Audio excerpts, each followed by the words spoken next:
Mesdames, Mesdemoiselles et Messieurs, bienvenue à votre émission Santé pour tous. Pour le présent numéro, Santé pour tous va s'intéresser à un phytomédicament, l'apivirine. Pourquoi cela? Pour deux raisons. Premièrement, parce que ce médicament est utilisé dans le traitement du VIH-Sida et plus récemment dans celui de la COVID-19. Et secondo, parce qu'il a été l'objet d'une soutenance de thèse à l'université Joseph Kizerbo, notamment à l'UFR-SDS, le 8 décembre dernier. Sur ce, nous allons du côté de la régie poursuivre un reportage sur la dite soutenance. Le traitement avec l'apivirine est efficace et toléré dans la prise en charge des patients atteints de COVID-19.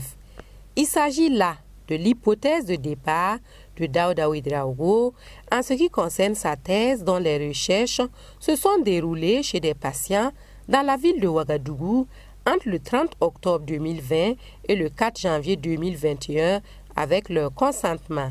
Une étude menée chez 45 patients âgés entre 20 et 65 ans sans signe de gravité de la maladie à coronavirus.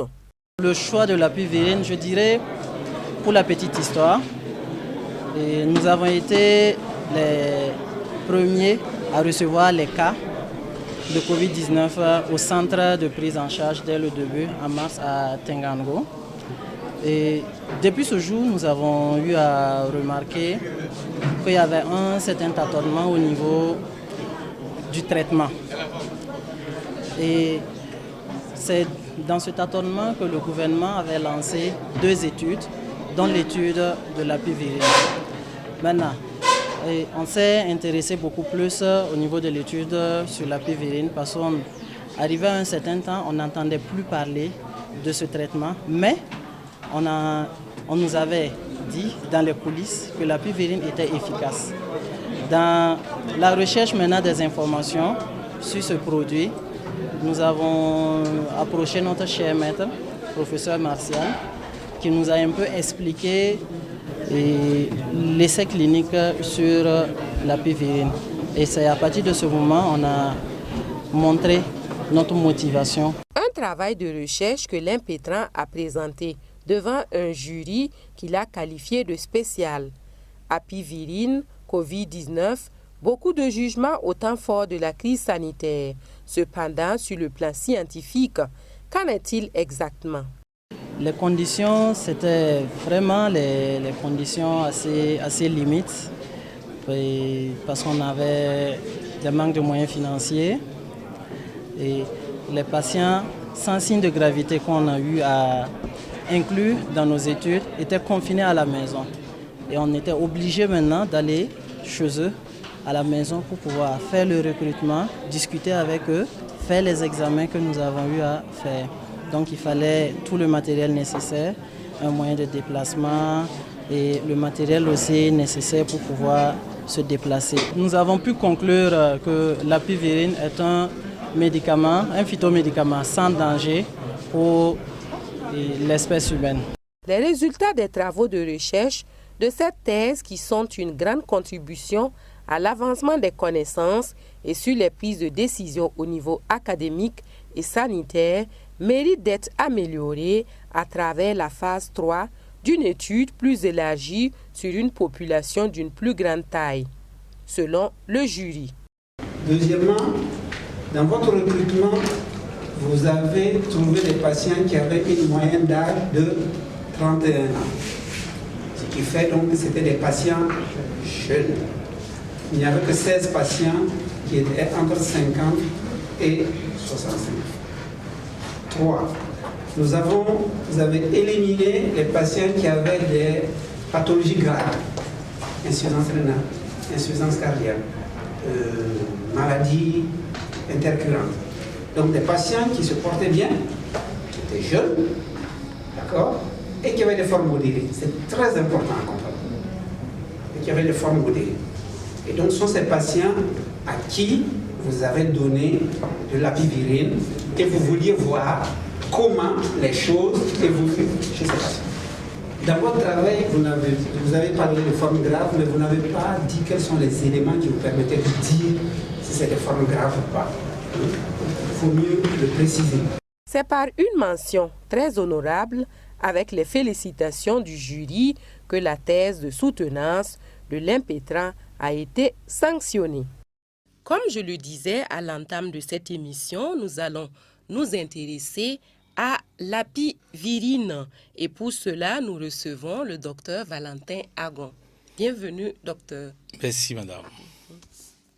Valentin Agon, vous êtes titulaire d'un doctorat en développement régional, option industrie, un diplôme que vous avez obtenu à l'Université du Canada, et un doctorat en médecine douce, naturopathie. Docteur Valentin, vous êtes également chercheur, industriel, entrepreneur, inventeur, propriétaire et directeur général d'API Bénin, une entreprise d'industrie pharmaceutique qui produit des médicaments en phytothérapie. Vous êtes également le directeur général d'API Pharma, l'Institut para-universitaire de recherche et développement en santé et en industrie. Également, vous êtes un expert de l'OMPI, ONU, Organisation mondiale de la propriété intellectuelle, dans 23 pays d'Afrique. Est-ce bien cela? C'est ça, madame. Merci beaucoup. Au début des années 2000, vous avez inventé avec Monsieur Célestin Kinudo l'apivirine. Qu'est-ce que l'apivirine, docteur? L'apivirine, c'est un extrait de plante antivirale qu'on appelle Diclostatic glomerata, une plante africaine, une plante qui est un peu partout. Elle est aussi en Inde. Alors cette plante nous avait intéressés parmi 40 plantes. Et dans les années 2000, et précisément au début de l'année 2000, nous avons perdu un parent. Nous avons perdu un beau-frère. Et on ne savait pas de quoi il était malade à l'hôpital Goro. Et c'est après sa mort que je m'étais intéressé un peu à la maladie curieuse qu'il a emportée. Et le médecin m'a dit que c'est la nouvelle maladie, c'est le sida. C'est ça qui a déclenché notre révolte contre le sida. Donc nous avons cherché, nous avons collecté des plantes d'activité antivirale connues déjà. Et nous avons évalué ces plantes-là, leur activité. Et c'est comme ça que nous avons remarqué que ceux qui prenaient l'extrait de ces plantes-là se remettaient. Et donc, on s'est dit, il faut chercher à savoir plus sur ça. C'est ça qui nous a amenés à toucher l'Institut Pasteur en France. On s'était d'abord adressé à l'Agence française de recherche sur le sida, Paris 13e, qui nous a orientés vers Madame Christine Roussiou, à Paris-Necker, l'hôpital Paris-Necker enfant. Lorsque Christine Roussiou, virologue française, nous a reçus, elle nous a orientés vers le professeur Aubertin à l'Institut Pasteur, logé à l'intérieur de l'Université de Strasbourg 1, où nous avons fait des recherches directes avec la culture de VIH, un milieu de culture avec le rein humain, qui est des hommes de bonne volonté avaient donné leur rein avant de mourir. Et puis, avec ces reins, on cultive le virus VIH. Et on avait évalué l'activité antivirale de apivirine sur ça. C'est au-delà de ça que nous avons fait après ça que nous avons fait les demandes de brevets. On a obtenu beaucoup de brevets. Le brevet européen dans les 27 pays d'Europe, le brevet sud-africain, le brevet OAPI, le brevet ARIPO et le brevet canadien. C'est après tout ça que nous étions approchés de notre professeur Sangaré, ici au Burkina Faso, pour chercher à savoir directement les charges virales et les CD4. Les CD4, on venait du Bénin ici, et donc on a été aidé vraiment par le Burkina Faso. Combien de temps vous avez donc pu mettre ce médicament-là sur la place du marché? On a commencé en 2000, on a fini vraiment dans les années 2004-2005. On avait lancé les premiers formats du médicament le 6 novembre 2000.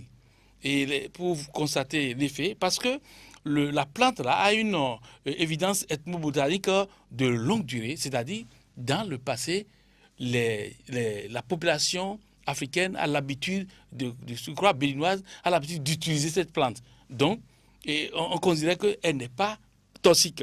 Et comme les bébés, tout le monde l'utilisait, on a voulu voir et à une certaine concentration, comment cela pourrait se passer. Et on s'est approché du laboratoire de toxicologie du Bénin, qui est à Cotonou, sous le professeur Kakouchichi, Dr Kakouchichi, qui a évalué sur les rats. Il a pris des rats pour évaluer la toxicité, et c'est ça qui nous a permis d'aller un peu plus loin avec ça. Donc, on a travaillé de 2000 jusqu'à 2007-2008 avant d'avoir vraiment un médicament finalisé. Mais on a évolué jusqu'à 2011 avant de mettre en plaquette, c'est-à-dire en format solide, en format poudre. Et on a évolué avec ça. Curieusement, puisque la trithérapie est devenue gratuite, et sinon, dans les années 2000, l'AZT était le seul médicament anti-VIH. Et c'était 370 000 francs par mois que les patients devaient dépenser. C'est pourquoi nous, on arrivait en 2000 là, comme une solution aux gens, parce que c'était très cher la prise en charge des CDN dans les années 2000. Donc c'est comme ça qu'on a évolué, tout doucement, jusqu'à aujourd'hui. Je rappelle que Apivirine est efficace sur 18 bactéries. C'est en même temps un antibiotique. 18 bactéries et 10 virus. Le 10e, c'était le VIH, protégé dans les années 2000. Le 11e, maintenant, là, c'est notre nouveau virus avec ses variants, le coronavirus. Voilà. Alors, depuis 2000, vous êtes sur Apivirine, Oui. dans le traitement du VIH. Est-ce qu'un bilan peut être établi à cette date-là, plus de 2 décennies, je dirais, après? Oui. Et nous avons eu de 2000 jusqu'à 2006, là, Combien de personnes? plus de 3000. Plus de 3000 personnes. Nous avons fait des choses merveilleuses ici, à Yalgado. Nous avons eu des cadavres qui étaient revenus à la vie, c'est-à-dire des gens qui ne pouvaient plus rien avaler, qu'on a classés dans le couloir de la mort, qu'on a condamnés, mais assisté de notre collègue, on était étudiants ici, notre collègue nous a dit, mais on n'a plus rien à perdre, donnez-lui, comme il l'a paix.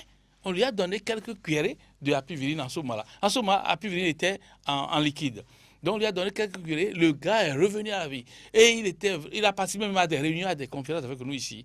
Donc, et nous avons eu des résultats immédiats. En fait, Apivirine neutralise, tue le VIH de contact. C'est quand c'est en contact que le VIH meurt.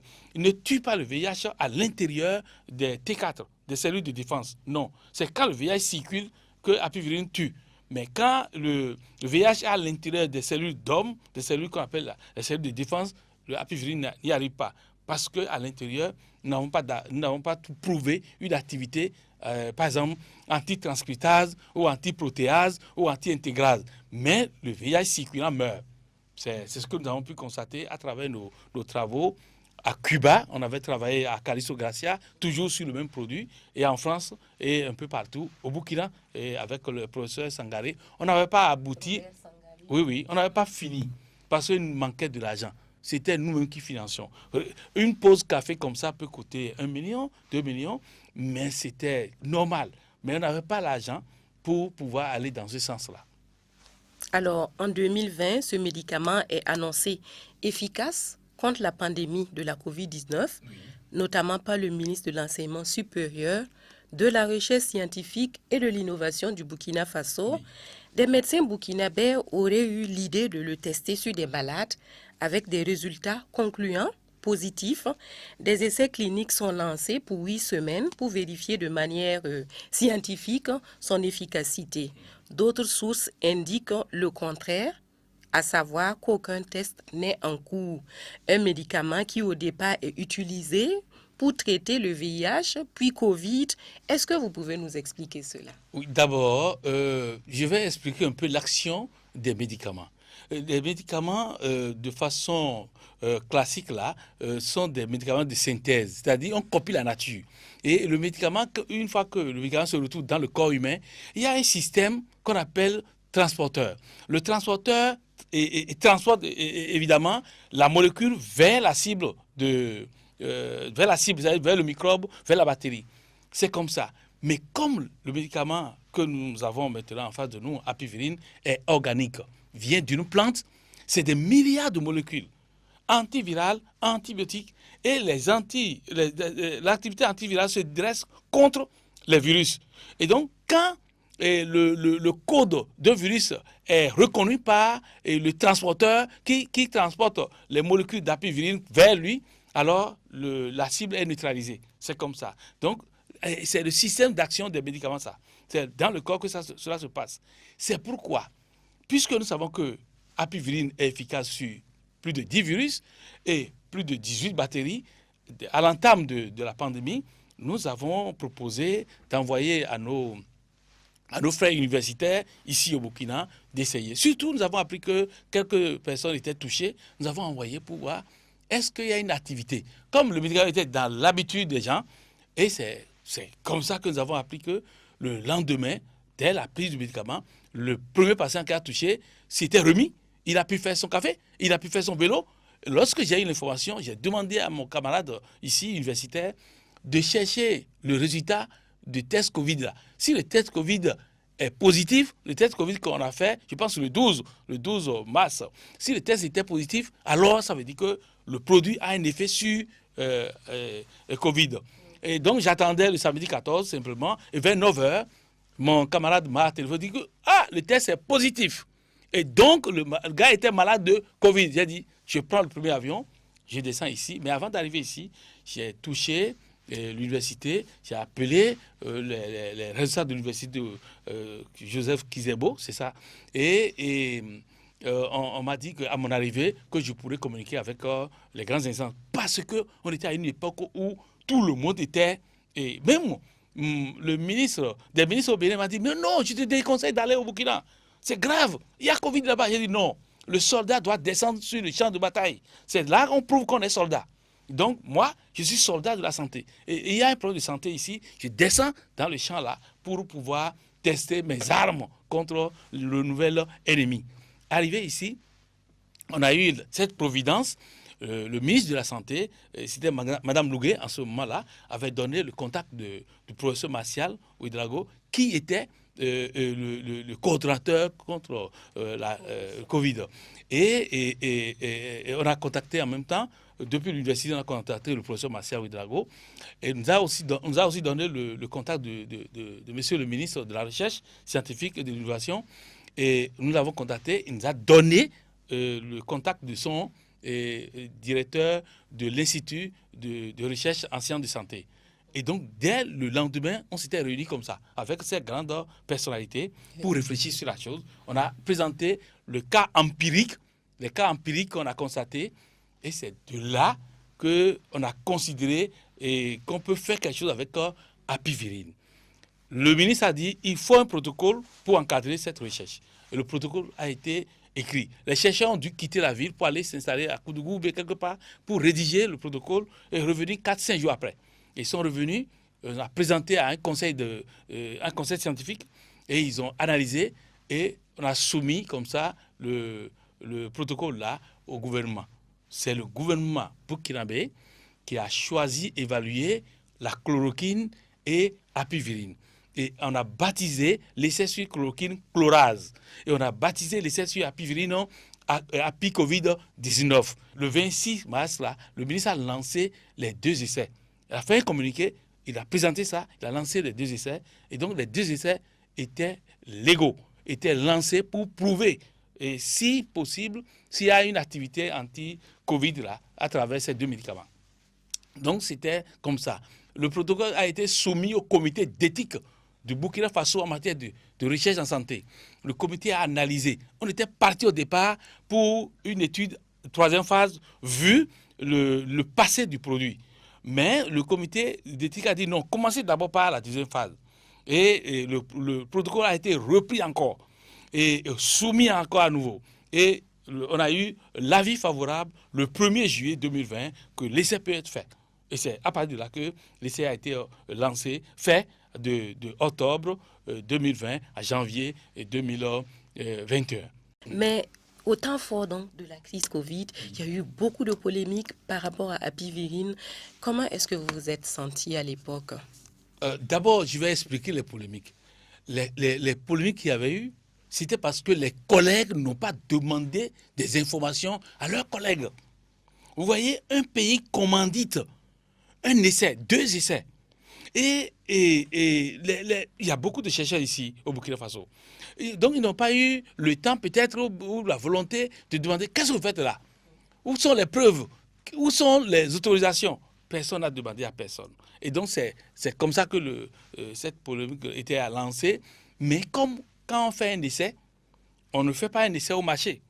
On ne fait pas un essai en place publique. On fait un essai sur les humains. On ne peut pas commencer à dire qu'on a eu attends, non, on ne peut pas dire ça. On ne pouvait pas dire ça. Donc, les responsables de l'essai étaient tranquilles, sereins dans leur démarche et laissaient les tollés de dehors, sachant que les camarades n'ont pas encore compris ce qui se faisait. Donc, les démarches ont été suivies. Les démarches ont été suivies et il évoluait. Mais il y avait un défi planétaire en face de nous. Il ne fallait pas perdre le temps. Donc, c'était ça. C'était manque d'informations. Les gens ont circulé des choses en soi disant qu'aucune autorisation n'était donnée. Non, ce n'était pas ça. Mais on ne pouvait pas aller se placer sur la place publique et dire ah non, on a une autorisation. Voici l'autorisation. Non. Les chercheurs ne pouvaient pas faire ça. Donc, on avait demandé blackout, silence total. Taisez-vous, taisons-nous, évoluons. Donc, on s'est concentré sur le travail. C'est pourquoi, moi, je remercie et je félicite le professeur Martial Ouédraogo. C'est un général de guerre en matière de santé. Et le coordonnateur Sylvain Ouédraogo. C'est des généraux. Ils étaient sereins, tranquilles. Ils avaient l'habitude.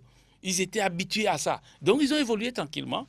Ils n'écoutaient pas tout ce qui se passait à gauche, à droite. C'était sauver les humains. Prouver quelque chose et sauver les humains. C'était faire le travail. Puisqu'ils ont eu le mandat de l'État de faire un travail, ils évoluaient tranquillement. Ok. L'orage est donc passé et les résultats des recherches à travers cette thèse le 8 décembre dernier ont confirmé plutôt l'efficacité de apivirine. Quelle est votre appréciation par rapport donc à ces recherches-là? Moi, je suis très fier. C'est non seulement l'efficacité, l'innocuité. Parce qu'entre-temps, les gens pensaient que apivirine était un poison. Non. Et les essais qui ont montré que, je vais vous expliquer un peu en ce qu'on appelle essai clinique phase 2. L'essai clinique phase 2, c'est l'essai de médicaments pour permettre à savoir si le médicament-là est toléré, si le médicament n'est pas un poison. Et pourquoi on prend des cas non compliqués? On prend des cas non compliqués pour qu'il n'y ait pas confusion entre les effets qu'aurait provoqué le nouveau médicament et la maladie. On ne voulait pas voir un mélange des symptômes et les effets du produit. C'est pourquoi on prend des cas simples et on étudie le médicament. Si les cas simples là développaient des effets, des symptômes qui vont au-delà des frontières de ce que Covid provoque là, on va dire que l'effet là est attribué au médicament. C'est pourquoi on fait la phase 2. En phase 3, on prend tout le monde et un grand nombre pour aller plus loin. En matière de sciences, on prend un minimum de 35 pour faire la phase 2. Donc, moi, je suis très fier. Je suis heureux. Et heureux parce que l'Afrique est capable de résoudre ses propres problèmes. Je le répète, comme Sankara, que nous pouvons nous-mêmes là transformer l'Afrique et produire des choses ici et consommer les choses ici en Afrique. Les gens pensent que l'Afrique ou l'Africain ou l'homme noir, puisqu'il est noir, il est un sous-humain. Il est un sous-homme. Il ne peut ni penser, ni réfléchir, ni concevoir, ni construire. Non. C'est l'école. Et c'est pourquoi, une fois le président, son excellence, Roch Kaboré, a fait confiance à ces chercheurs, ils ont prouvé en face du monde que l'homme noir, l'universitaire africain, burkinabé, peut résoudre un problème planétaire, peut relever un défi planétaire. Et c'est pourquoi, moi, je félicite d'abord le président, tout son gouvernement, sans distinction aucune, et tous les chercheurs, toute la communauté burkinabé, que vraiment, c'est notre temps maintenant. This time is our time. Alors, vous voulez dire que avec ces résultats-là, la recherche médicamenteuse du côté de l'Afrique a de beaux jours. De beaux jours, nous avons de l'avenir devant nous parce que toute plante en Afrique constitue une banque de données. La plante est un laboratoire qui produit des molécules du matin au soir et du soir au matin. Et nous laissons les autres pays à venir par l'intermédiaire de petits chercheurs ou des chercheurs de grande renommée, par l'intermédiaire même des mains africaines, ou même on laisse les gens aller vers nos vieux pour s'interroger et les interpréter sur les plantes. Ça fait quoi, ça fait quoi? C'est déjà du vol. Ici, nous sommes conscients, chaque plante ici en Afrique doit être protégée. On doit savoir qu'est-ce que cette plante fait. Dieu nous a mis dans ce jardin pour que nous vivions assez longtemps, pour que nous vivions en bonne santé. Mais ce jardin d'Éden qu'est l'Afrique là, parce que c'est la seule partie au monde où on a tout. On a de l'or, on a tout et on a les ressources médicinales qui constituent un grand réservoir. Dans tous les documents en matière de pharmacie ou de biopharmacie, vous allez lire que l'Afrique est un réservoir pharmacologique. Nous nous intéressons seulement aux mines qui sont sur la terre. Nous nous intéressons seulement à ce qui est sur la terre. Mais sur la terre, à la surface de la terre, le capital vert, là, le capital floral de l'Afrique, là, c'est un grand réservoir. Juste, nous avons pris une plante pour faire face à une pandémie planétaire. Et donc, nous pouvons, si nous investissons, si nos autorités étatiques nous font confiance et nous donnent les moyens, alors on peut relever de grands défis. Donc, il y a de bons espoirs que les Africains que nous sommes là, nous allons construire l'Afrique avec des remèdes de chez nous. Quel est le bilan que vous pouvez donc dresser avec, avec le traitement Covid et le traitement à base de apivirine? Est-ce que vous avez déjà des données chiffrées? Nous avons des données chiffrées, madame. Combien de personnes ont pu recouvrir la santé à partir de apivirine? À partir d'apivirine, aujourd'hui, nous avons plus de 5000 personnes qui ont pris apivirine. Plus de 5000 personnes. À l'échelle mondiale? À l'échelle mondiale. Et les gros consommateurs de apivirine sont Cameroun, les États-Unis d'Amérique, le Burkina Faso, le Bénin, le Togo et les autres.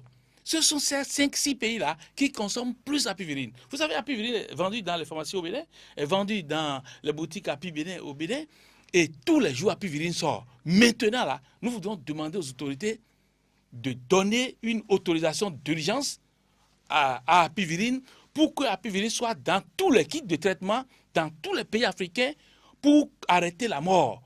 Cette épée de Damoclès qui est sur l'Afrique et qui décapite tous les jours des gens en Afrique là, doit être arrêtée, parce que si vous mettez quelqu'un sous apivirine, dans les 2 jours, tous les symptômes doivent cesser.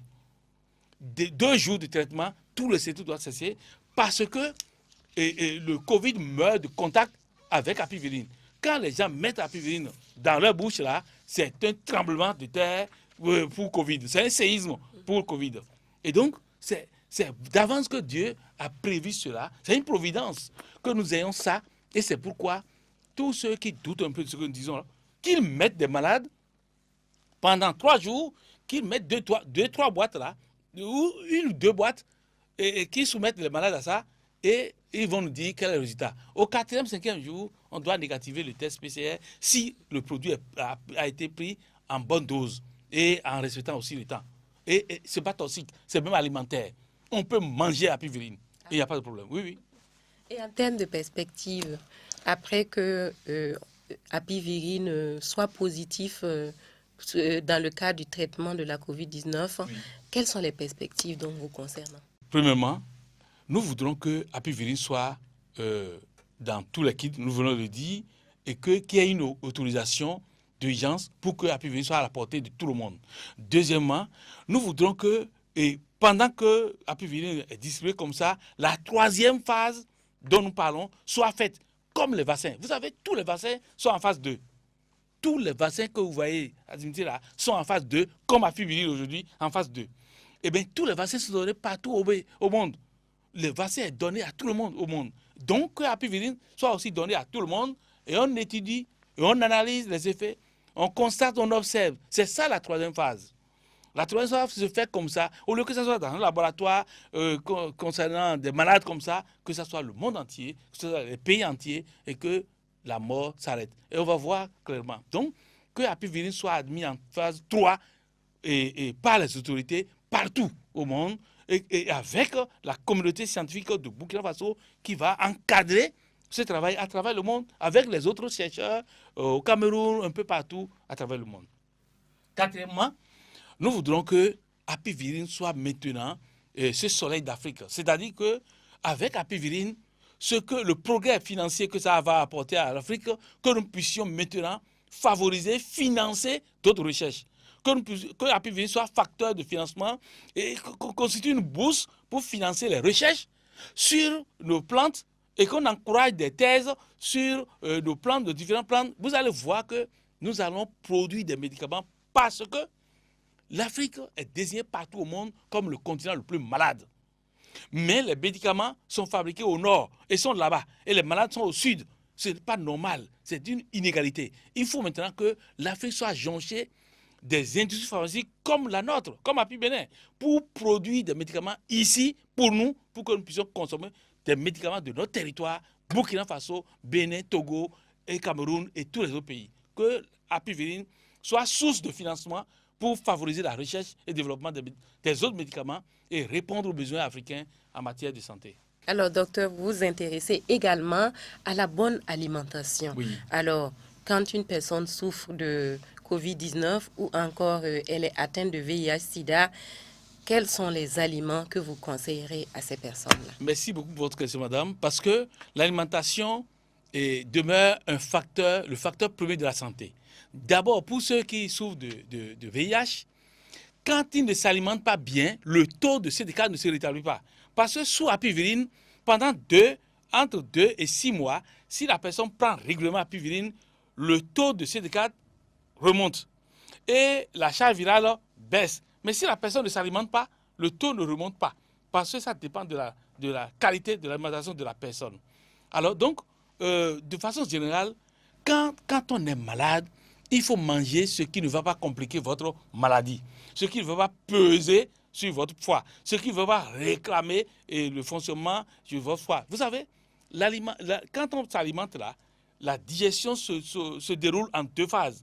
La première phase de la digestion, on l'appelle fermentation. C'est juste après l'estomac jusqu'à la fin du tube digestif de l'intestin grêle qu'on appelle le croisement entre l'intestin grêle et le gros qu'on appelle le coacum. C'est là où ça finit, la fermentation. Et du coacum jusqu'au rectum, il y a ce qu'on appelle la putréfaction.